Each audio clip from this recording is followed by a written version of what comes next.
ótimo início de semana para você. Está começando o DC Notícias Web e você também pode acompanhar conosco através do QR Code que está no canto da tela pelo YouTube. Veja agora os destaques dessa edição. Espetáculo da natureza na vazão das Cataratas do Iguaçu. Vamos falar da Semana do Idoso. Veja como foi a última noite do Congresso de Comunicação e Design de Moda na UDC. O DC Notícias Web já está começando.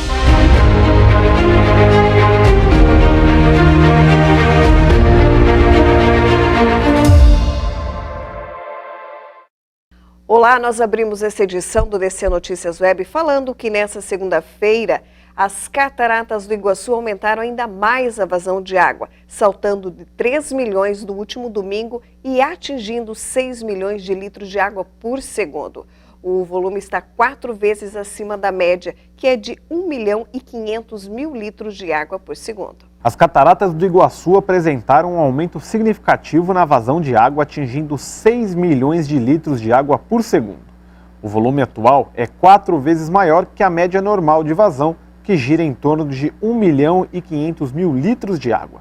Por conta das fortes chuvas na região oeste do Paraná, a tendência é que para os próximos dias a vazão continue alta para a alegria dos visitantes. Vale lembrar que o Parque Nacional, que abriga a Maravilha Natural, vai abrir 1 hora mais cedo no período de 12 a 15 de outubro, feriado de Nossa Senhora Aparecida e do Dia das Crianças. O horário especial será das 8 da manhã até as 4 horas da tarde. Todos os atrativos do parque estão liberados, incluindo a passarela que é caminho para o Mirante Garganta do Diabo, assim como o barco do Macuco Safari, o restaurante do local e o sobrevoo de helicóptero. Para adquirir o ingresso, basta entrar no site oficial e escolher o dia e horário para realizar o passeio. E ainda falando nessa vazão de águas também, a Copel informa que devido às chuvas registradas no último final de semana em todo o Paraná, houve aumento da vazão nos rios, onde a empresa que opera as usinas hidrelétricas e os vertedouros das barragens estão sendo abertos sob o comando do Operador Nacional do Sistema Elétrico. As 3 grandes hidrelétricas da Copel no Rio Iguaçu, Governador Bento Munhoz da Rocha Neto, Foz do Areia, Governador Ney Braga Segredo e Governador José Richa, Salto Caxias, tiveram com portas abertas no final de semana e seguem invertendo nessa segunda-feira.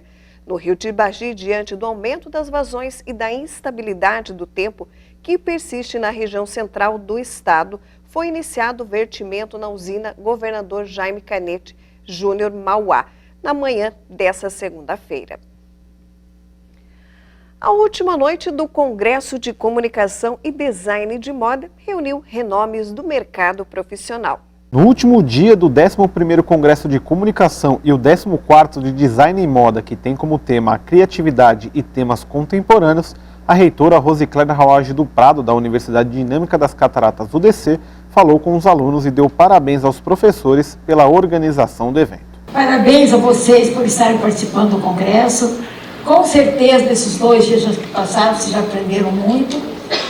Olha, Karine, você aprenderam, né? Estou sabendo que estão gostando bastante. Parabéns aos coordenadores, aos professores que organizaram. Então, que procura agradar vocês, no sentido de proporcionar a vocês o que há de melhor para o crescimento profissional de vocês. O primeiro palestrante da noite foi o renomado publicitário Carl Gelbeck, que tem mais de 30 anos de experiência na área e ganhador de vários prêmios no ramo.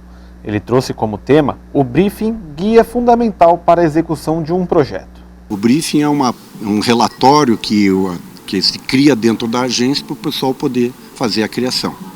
E isso é muito legal porque às vezes cria algum ruído, ou o cliente não sabe passar, ou o pessoal internamente da agência acaba não captando direito a maneira de se fazer um briefing. Então é isso que eu vou passar hoje, vou passar dicas, vou passar informações, alguns depoimentos, alguns filmes, vou explicar bem como funciona um briefing moderno ou uma maneira bacana. Mas mais do que um briefing, a parte burocrática que é um briefing, eu vou falar muito da importância hoje do aluno ou do profissional estar ligado, estar hiperconectado, estar com muitas informações. É uma pessoa que tem que ler muito, tem que estudar muito, tem que ter conhecimento de tudo que está à sua volta. Com isso ele vai conseguir criar um briefing melhor e até criativo. Internamente, dentro de uma agência, quando acontece um ruído em um briefing, a gente chama de refação, né? Porque daí tem que refazer a campanha, não ficou legal. Puxa, mas o que houve? O cliente não gostou. Mas vocês não falaram tal coisa, eu tinha pedido ou não pediu. Mas agora que é isso. Então isso gera, dentro de uma agência, um volume grande de refação, de material, de voltar para estúdio, horas do profissional, horas do redator, que daí está refazendo alguma coisa e isso é ruim. E agora uma campanha que foi e o briefing talvez não tenha sido bacana, ou não tenha sido feita uma interpretação de uma pesquisa, por exemplo, aí pode dar um prejuízo danado para todos os lados, né? O mundo está passando por uma nova revolução, né? Tem as industriais, digitais, e agora estamos aí vivendo um IA aí, né? Eu percebo que está cada vez... infelizmente o mundo está mais ansioso, né? Uma maneira global, né? Ele está muito ligado, está muito ansioso, está muito rápido, está se perdendo um pouco de, não é credibilidade, mas está se perdendo, está muito rápido demais, e eu acho que as pessoas estão um pouco, eu estava até comentando, estão um pouco nervosas, assim, então estão perdendo um pouco a elegância, né? E isso é ruim para a publicidade, porque acaba ficando uma coisa muito direta, muito varejo. E isso é ruim porque daí a criação acaba não aparecendo da maneira que devia. O congresso também teve a participação de 2 egressos de comunicação da UDC. A primeira foi a publicitária Mirela Lopes, que tem muito conhecimento na área de mídia digital e já trabalhou com empresas do Brasil e do mundo. Eu comecei aqui, né, como aluna da UDC em 2017, na turma de 2017. Me formei em 2020, durante a pandemia. Mas, desde o início, assim, eu sempre busquei, né, estar sempre envolvida nos trabalhos e projetos da faculdade. Então, desde sempre, eu entrei ali na agência Idearia, né, fiquei quase 2 anos ali com o pessoal. Depois disso, eu busquei outras oportunidades. Então, eu comecei estagiando numa agência daqui de Foz mesmo, na Dona Jurema. Aí me surgiu a oportunidade de eu ir para Curitiba, né, para outro mercado. Lá hoje eu estou na agência Sales Punch, que é um dos braços digitais da agência Quente Shop, que é bem consagrado aqui no Paraná também. E lá eu trabalho na função de social media, né, lido com essa rotina ali de pensamento estratégico, raciocínio criativo, que é um pouco do que me foi, né, comandado essa tarefa, que eu aceitei com muito carinho vir para cá, né, porque é sempre um quentinho no coração voltar às nossas origens. Mas eu vim trazer aqui para a galera um pouco dessa ideia, né, de como que é a rotina realmente trabalhando no dia a dia de agência, prazo, como que funciona a nossa cabeça, né, e dar algumas dicas, né, alguns toques para o pessoal que está se formando agora.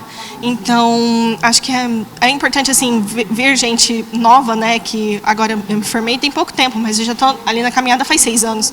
Então, é muito importante a gente ter esse sangue novo, né, para comentar um pouco mais, trazer, ao invés de trazer cases muito grandes, né, que tem gente muito talentosa, assim, que participou daqui da classe também, mas trazer esse sangue novo também para trazer um pouco e compartilhar um pouco essas ideias, né, e essa rotina de como que é, de fato, na prática, que eles vão estar ali no mercado profissional, né, daqui um ano, 2 anos, né. O outro egresso foi o jornalista Bruno Zanetti, autor do livro O Ano em que o Foz Cataratas Conquistou o Brasil, que descreve a campanha histórica do futebol feminino da cidade e que contou detalhes de como foi todo o processo de criação. Vou fazer uma apresentação sobre o livro que eu lancei em 2021, chamado O Ano em que o Foz Cataratas Conquistou o Brasil, que conta a conquista do time feminino de Foz do Iguaçu na Copa do Brasil 2011, ou seja, 10 anos depois eu contei essa história através de um livro que foi financiado por um financiamento coletivo na internet, né? Várias pessoas colaboraram, contribuíram, mais de 150 pessoas colaboraram com diversos brindes, né, que tinha cada cota de colaboração, e o livro virou um podcast depois, né, de 14 episódios, né, eu transformei ele num podcast, adaptei para o áudio, né, usando gols, né, das narrações das rádios locais de Foz do Iguaçu, e ele está disponível no Spotify, então é sobre isso que eu vou falar aqui, o projeto do livro que virou podcast. Foi no meio da pandemia, né, final de 2020, por aí, setembro mais ou menos, né, que eu comecei a planejar, e o curioso é que o início eu estava pensando em fazer só podcast, né? E depois virou um livro que daí se transformou no podcast, né?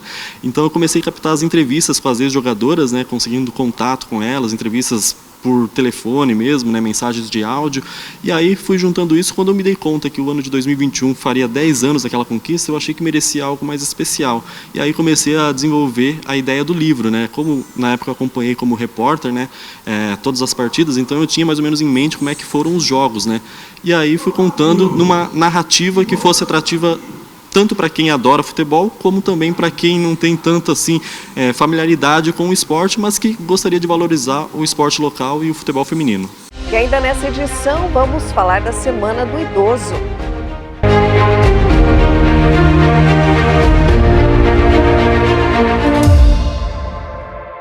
Colégio Monjolo. Inovador, moderno, inteligente, integral. No Monjolo, o aluno vive o presente para transformar o futuro.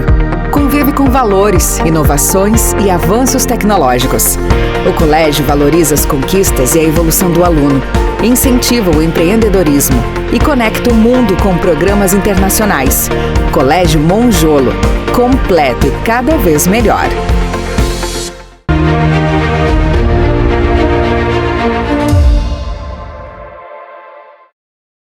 Estamos de volta com DC Notícias Web, falando que a Fundação Cultural prorroga até o dia 24 de outubro o edital para a seleção de projetos e produção e difusão cultural em Foz do Iguaçu.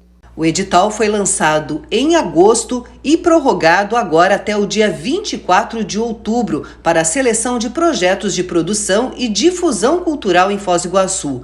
Ao todo, serão 34 prêmios que devem contemplar 9 projetos independentes, no valor de R$15 mil, 11 propostas de R$25 mil e 14 no valor de R$35 mil.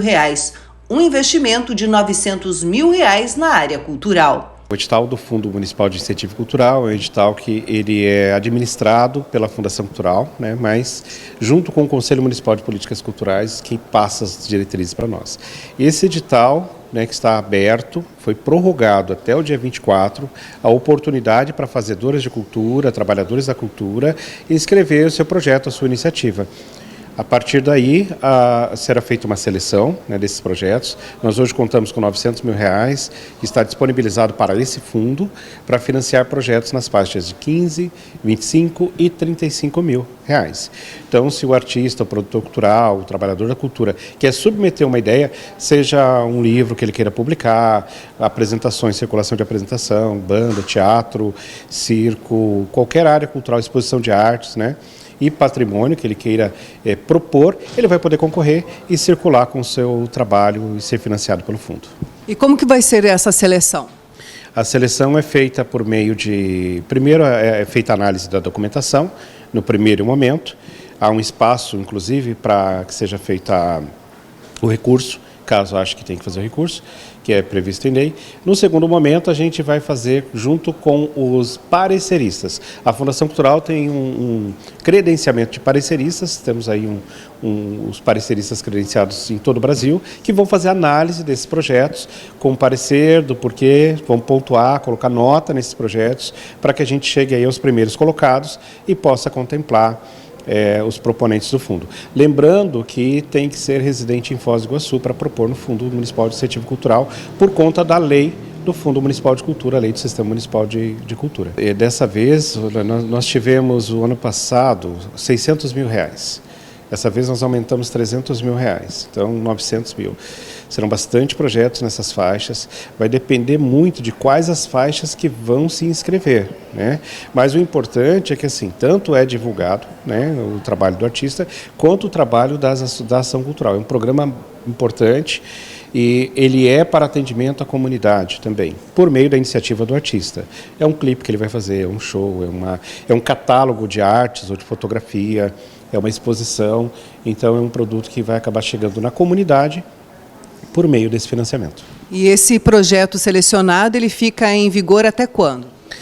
O calendário de ações é proposto pelo artista ou pelo trabalhador, mas geralmente, né, assim, em média 6 meses para realização e execução. Às vezes pede prorrogação, né, de acordo com a necessidade, olha, eu não consegui terminar, preciso de um tempinho a mais, né, e é prorrogado, né. Então, de 6 meses a 1 ano no máximo, mas como muitos concorrem todo ano, Para que ele possa concorrer no edital, ele tem que ter prestado contas do que ele fez no edital passado. Então, ele também tem um prazo para executar. E tem muita procura? Bastante. Semana passada, assim, logo quando prorrogou, a gente observou que tinha, se não me engano, 160 propostas em execução. E não estava no último dia ainda, né? Era um dia antes de finalizar, quando nós decidimos ou publicamos a prorrogação. Como vai prorrogar por mais um tempo, muitos ainda estão se organizando, então a gente deve ter bastante propostas escritas no fundo. Os produtores de cultura interessados em participar do edital podem obter informações pelo site da Fundação Cultural ou na área de trabalho para agentes culturais na plataforma virtual SIC Cultura. A seguir, vamos falar das atividades da Semana do Idoso.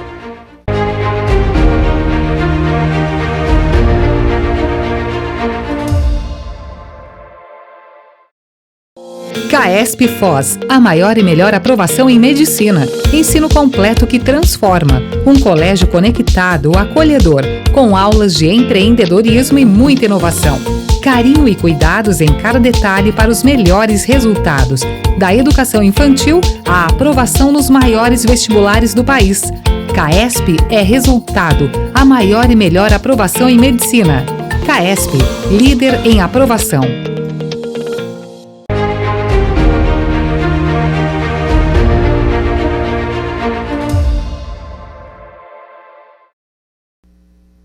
DC Notícias Web está de volta e agora falando que idosos participam de uma roda de conversa no Centro de Convivência do Idoso sobre ansiedade na terceira idade. O evento faz parte das comemorações ao Dia do Idoso. Os transtornos de ansiedade atingem cerca de 20% da população idosa e geralmente passam despercebidos e não são diagnosticados. É normal sentir ansiedade em determinados momentos, mas quando essa emoção passa a ser constante, não pode ser ignorada. Conhecer as causas, os gatilhos e aprender a reconhecer os sintomas facilita o controle mais eficaz do transtorno. Pensando nisso, a Secretaria de Assistência Social do município preparou uma roda de conversa com cerca de 40 idosos sobre o assunto, com a estudante de psicologia da UDC, Geisiane Cabreira Gazola, estagiária da Secretaria de Direitos Humanos de Foz.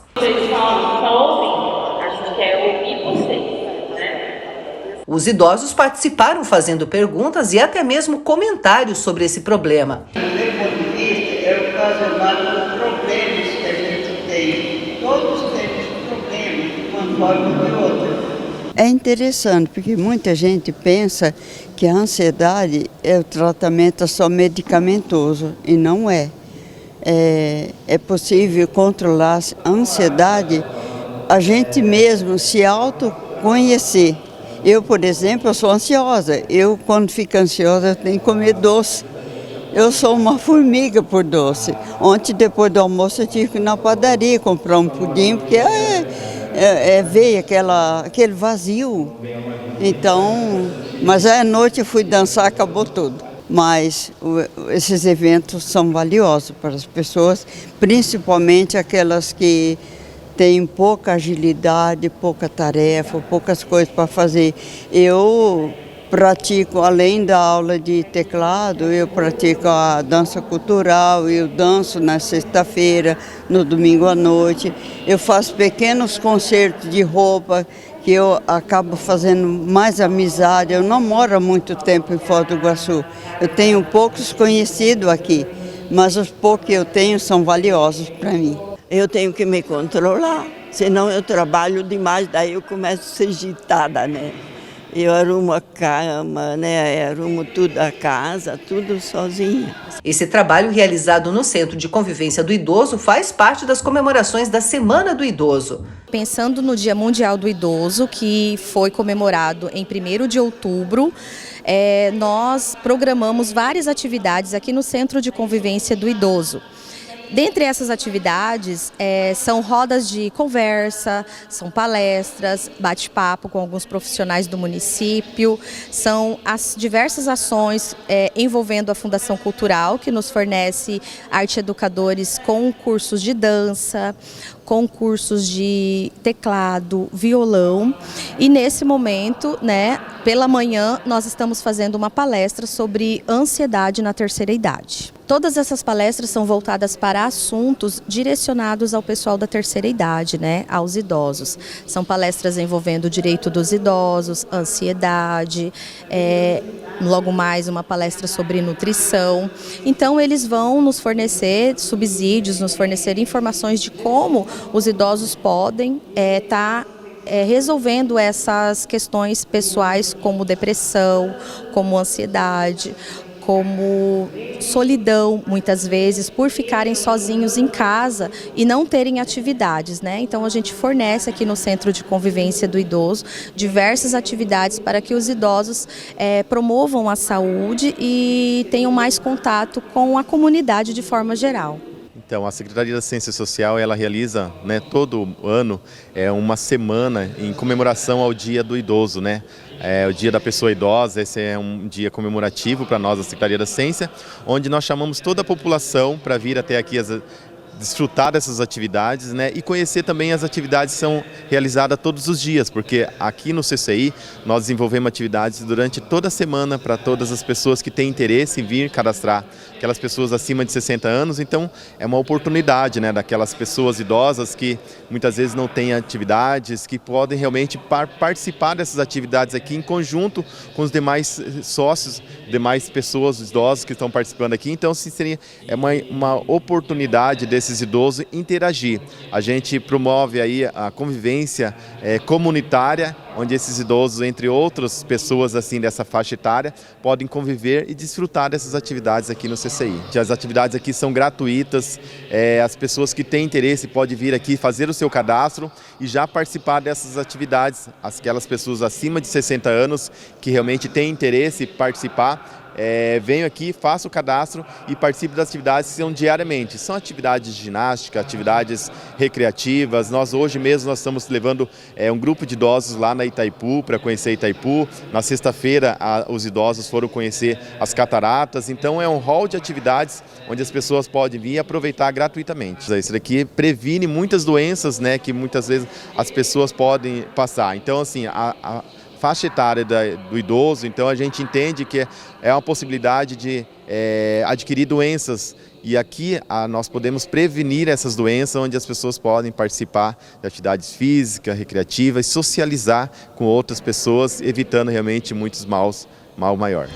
E o DC Notícias Web de hoje vai ficando por aqui. Mais uma vez a gente agradece a sua companhia e convida você a acompanhar também as nossas redes sociais oficiais.